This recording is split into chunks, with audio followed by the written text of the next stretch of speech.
வணக்கம் நண்பர்களே, எல்லாரும் எப்படி இருக்கீங்க? நலமா இருக்கீங்களா? இன்றைக்கி உங்களோட ஒரு சின்ன பதிவு.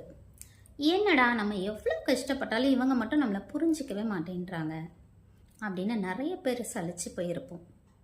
ஸோ அதே மாதிரி தான் நீங்களும் நினைக்கிறீங்களா? கவலைப்படாதீங்க. நம்மளோட இடத்துல இருந்து எல்லாமே நியாயமாக இருக்கலாம், ஆனால் அவங்களோட இடத்துல இருந்து பார்க்கும்போது தான் தெரியும். நம்ம நிறைய என்ன தெரியுங்களா நினைப்போம், நம்மக்கிட்ட பேசலை, நம்மளை பார்க்கல, நம்மளை பற்றி நினைக்கல, இதை தான் நினைப்போம். ஆனால் உண்மை அதுவாக இருக்காதுங்க. அவங்களோட இடத்துல இருந்து பார்க்கும்பொழுது அவங்களுக்கு நிறைய வேலைகள் இருக்கலாம், வேறு ஏதாவது சூழ்நிலைகள் இருக்கலாம், பிரச்சனைகள் இருக்கலாம். அதனால் அவங்க பார்க்காம இருக்கலாம், பேசாமல் இருக்கலாம். ஆனால் நினைக்காம மட்டும் எப்போவுமே இருக்க மாட்டாங்கங்க.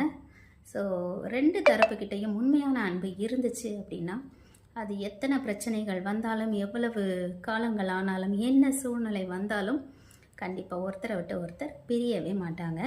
ஸோ அதுதான் உண்மையான அன்போட ஒரு சக்தி அப்படின்னு நான் நினைக்கிறேன். மீண்டும் ஒரு நல்ல பதிவில் சந்திக்கலாம். நன்றி.